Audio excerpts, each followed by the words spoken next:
여러분 안녕하십니까. 최진봉의 보이는 라디오 최보라 시작하도록 하겠습니다. 오늘은 수요일 아침인데 오늘 아침에 영입인재 민주당 영입인재 4호로 영입되셨고요. 국정원에서 오랫동안 업무를 하셨고 또 국제정치학 박사시더라고요. 보니까. 그래서 국제정치학의 전문가이신 박선원 전 차장님 모시고 인사 나눠보겠습니다. 어서 오십시오. 안녕하십니까. 안녕하십니까, 사장님. 반갑습니다. 아무래도 이제 이재명 대표 그 암살 테러 예.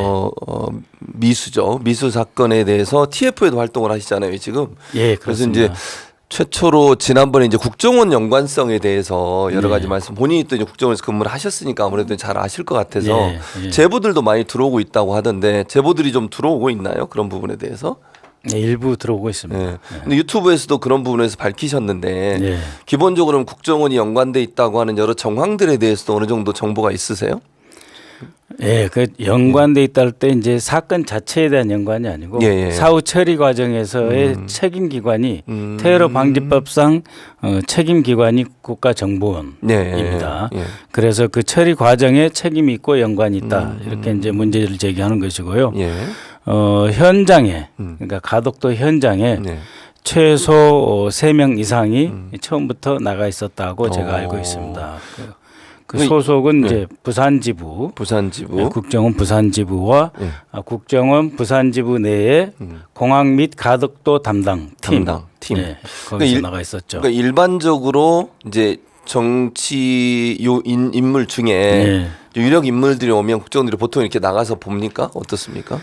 이거는 이제 일종의 시설 보안 예. 이고 그 가덕도 공항 관련 시설이기 때문에 테러 예상 가능성이 있는 그런 그 시설로 보고 국정원이 관리하기 때문에 미리 나가 있었던 것으로 그렇게 알고 있었고 또 당연히 방금 말씀하신 대로 우리 정치에서의 그 유력 지도자인 이재명 대표가 방문하기 때문에 상황 점검 및 사후 유사시에는 이제 보고 체계 유지를 위해서 가 있었던 것으로 알고 있습니다. 그러니까 가 있는 것 자체는 문제가 되는 건 아니군요. 그러니까 국정원 직원들이 보통 이제 뭐 주요 시설이나 주요 인물이 방문했을 때는 가 있는 거는 뭐 문제가 될 수 없다 이렇게 볼 수 있겠네요. 그렇죠. 공항 부지 자체가 테러에 대비해야 되는 시설이고요. 그다음에 전시장이라든가 하루 1,000명 이상 그 방문객이 오는 관람대라든지 이런 건 다 테러에 대비해서 뭔가 조치를 취해야 되는 대상이고 시설입니다. 그래서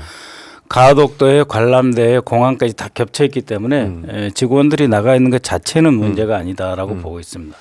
근데 이제 문제는 그렇다면 그러니까 사실 이제 사후에 문제가 발생한 거잖아요. 그러니까 그렇습니다. 이재명 대표가 테러를 당한 이후에 과정에서 그럼 국정원이 어떤 역할을 했는지 또 대테러에 대해서 제대로 잘 대응했는지 하는 부분이 문제가 될 것 같은데 뭐 새로운 밝혀진 내용이라든지 아니면 언론에서 보도하지 않았지만 우리가 반드시 알아야 될 내용들은 어떤 내용들이 있을까요? 예, 지금 이제 초기에 사건이 발생하고 나서 현장 보존 의무가 있습니다. 테러 방지법에 의하면 현장 보존 의무, 그다음에 테러 위험 인물에 대한 추적, 감시, 그리고 이들을 범행을 저질렀을 때 이제 굉장히 그 죄가 크고 그렇죠. 그에 대한 처벌도 강력합니다. 그래서 실행해서 최고 책임자에게는 10년 또는 무기 사형까지 가능하고 중요행위 가담자나 자금을 댄 사람은 10년 이상 처벌. 또 요새 이제 조력자라고 해서 문제를 흐리는데 같이 했거나 조금이라도 공범 단순 가담자도 3년 이상의 징역에 처벌하게 되어 있거든요. 그만큼 테러라고 하는 것은 중대한 문제입니다. 이번 사건을 보면은 국정원이 12월 1일 자승 그 분신 공양하실 때 보면은 나가 있었다. 거기에도. 그 이제 안보 유해 요인이나 테러 가능성에 나가 있었다라고 이제 그때는 자랑스럽게 자기들이 밝혔어요. 밝혔어요. 언론에 노출되고 밝혔는데 이번에는 그걸 밝히지 않았어요. 그래서 왜 그때는 저렇게 밝히던 사람들이 이번에는 밝히지 않았을까 추적을 해보니 이번에는 이 사건 40분 만에 현장이 훼손됐고 보존할 의무가 이행되지 않았을 뿐만 아니라 언론에서의 축소 과정도 국가정보원과 국가안보실이 개입됐을 수 있다라고 하는 판단을 저는 하였습니다. 말씀하시죠. 왜냐하면은 이 그 대테러 대응 예방 업무 편람이라는 게 있어요. 네. 그거는 2023년 1월 네. 총리실 산하에 있는 대테러 센터에서 발행을 한 건데. 그 문석열 정부 있을 때 발행된 겁니까? 그렇죠. 예. 이제 그걸 보면은 예. 언론 대응을 어떻게 하느냐, 홍보는 어떻게 하느냐. 그랬을 때 언론 대응은 관계기관이 지원해서 처리할 수 있다 이렇게 되어 있습니다. 예. 여기서 말하는 관계기관 당연히 국정원을 말하는 것입니다. 예. 그래서 현장이 훼손되고 예. 바로 축소됐지 않습니까? 예. 그렇죠. 뭐 자상이 열상 또는 뭐 피습 부위가 1cm, 예. 또 피로 흠뻑 젖었는데 출혈이 없다, 노인이다, 흉기, 살벌한 흉기인데 과도다. 그렇게 이런 것들이 단 40분 만에 축소 조절 내지는 조작된 거거든요. 그러니까 현장은 은폐되고 예.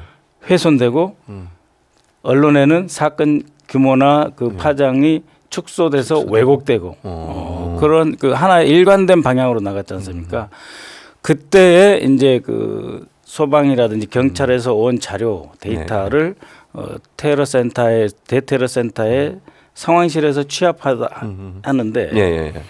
그런 상황이 벌어지면 굉장히 여러 가지 서로 상충되는 보고가 많이 올라오거든요. 그러겠죠. 근데 이번에 보면은 일관되게 하나의 방향으로 축소하는 쪽으로 예. 정리가 돼서 언론에 유출됐지 않습니까? 네.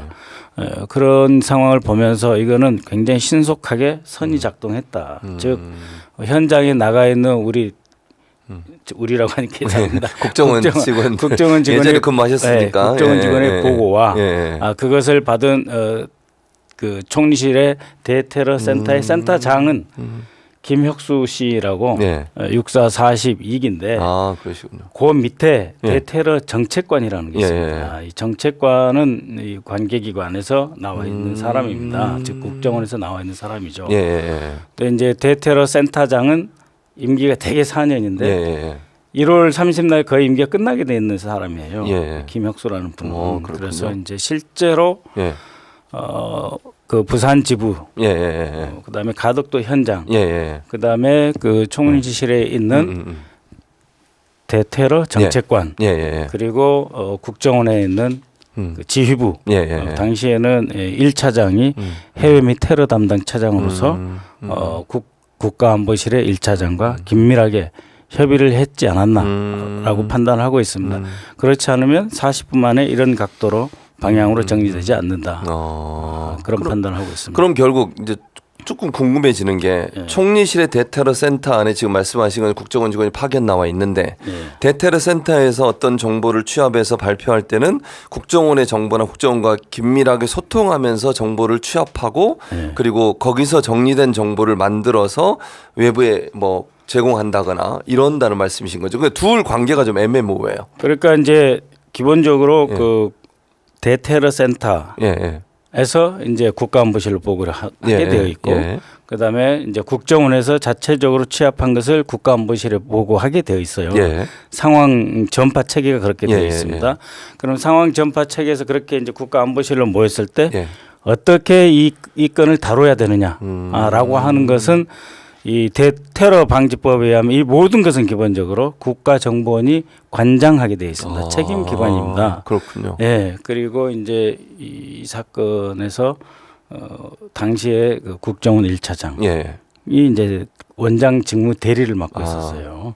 그리고 당시에 국가안보실 1차장 또한 사실상 직무 대리를 맡고 있었어요. 왜냐하면 조태용 안보실장이 이제 국정원장으로 가게 돼서 인사청문회 준비하고 있었고 1월 2일 날 비로소 장호진 안보실장이 대통령으로부터 임명장을 받는 날이었거든요. 그래서 이 상황 관리는 국정원 1차장과 국가안보실 1차장이 신속하게 처리하고 억제했다.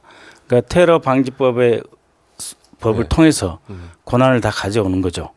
그래서 경찰이라든지 다른 데서 함부로 말 못하게 억제를 해놓고 하나의 방향으로 언론 대응을 했다라고 하는 것이 저의 판단입니다.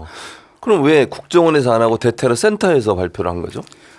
정보를? 직제상 대테러 센터에서 그 테러 종합 상황실의 명의로 배포가 된 것이죠. 배포를.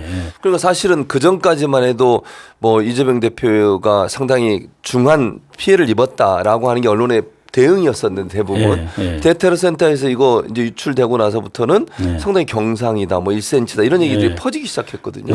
그럼 결국은 대테러 센터나 국정원이 어느 한쪽으로 방향을 정하고 그 정보를 언론에 제공해서 언론이 그렇게 보도했다 이렇게 생각해 볼 수 있겠네요. 예, 국가안보실과 함께 그렇게 했다. 왜냐하면은 그 국가안보실 1차장과 국정원 1차장은 매우 가까웠고 친밀한 사이입니다. 그래서 그 사람들이 어쨌든 한 방향으로 가기 위한 어떤 모종의 어떤 역할을 하지 않았을까라는 생긴다는 말씀이죠. 그 과정에서 당연히 책임지고 관리 관장을 해야 되기 때문에 역할을 했을 것이다. 왜냐하면 언론 대응 그러니까 아까 말씀드린 그 테러 예방 업무 편람에 또 언론 대응 및 홍보는 필요시 관계 기관에서 언론 대응을 지원한다 이렇게 되어 있습니다. 그러면 이번 이제 그 테러 사건의 수습 과정에서도 문제가 많다 이렇게 볼 수 있을 것 같은데 어떤 문제들이 좀 있다고 보십니까? 일단은 제가 이제 화면 두 개. 화면 어떤 화면? 두 장을 요청을 했는데. 이 사진인가요? 또 한 장의 사진. 다음 사진 보여줘 보세요. 이분들이 이제 현장을 훼손하신 분들이. 그러니까 자료는 이제 정양일 유튜버의 그 채널에서 제가 이제 뽑아와서 그러셨군요. 전체적으로 이제 한번 그 1분짜리로 좀 축약해서 제가 운영하고 있는 박선원 TV에 올려놨습니다. 그러니까 어떻게 현장을 보호한 게 아니고 우산으로 덮어서 가리고 경찰들이 포위하고 있다가 몸으로 막고 있다가 어느 시점에서 즉 민주당 관계자가 다 사라지고 떠난 뒤에 이 사람들이 순식간에 달라들어서 현장을 훼손했는데 바로 이분하고 또 처음에 보여준 사진하고 두 분이 책임이 있는 것으로 현장에서 보입니다. 그러니까 여러분들도 이 동영상을 한번 보시고 어떻게 처음에는 저는 현장 보존을 위해서 저렇게 우산으로 덮고 경찰들이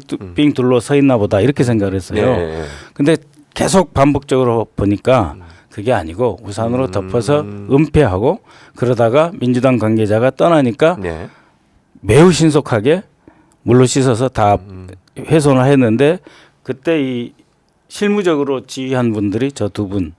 그렇게 이제 의심을 하고 계시는군요. 누군지는 일단 좀 밝혀졌다는 생각이 드네요. 경찰 계통으로 일단 알고 있습니다. 국정원 쪽은 아니고 저 두 분은 경찰 계통으로 제가 파악하였습니다. 그것도 뭐 이제 확실한 건 아니지만 이제 처장님이 그렇게 파악을 하셨다는 말씀이시고요. 근데 어쨌든 저렇게 의혹이 제기됐으니까 저분들이 어떤 분들인지 누구인지 하는 부분은 좀 밝힐 필요는 있다는 생각이 들어요. 그렇게 어려운 일이 아닙니다. 저분들이 이제 당시에 나와 있던 그 부산 강서경찰서인가 하는 쪽 관계자들일 것 같고요.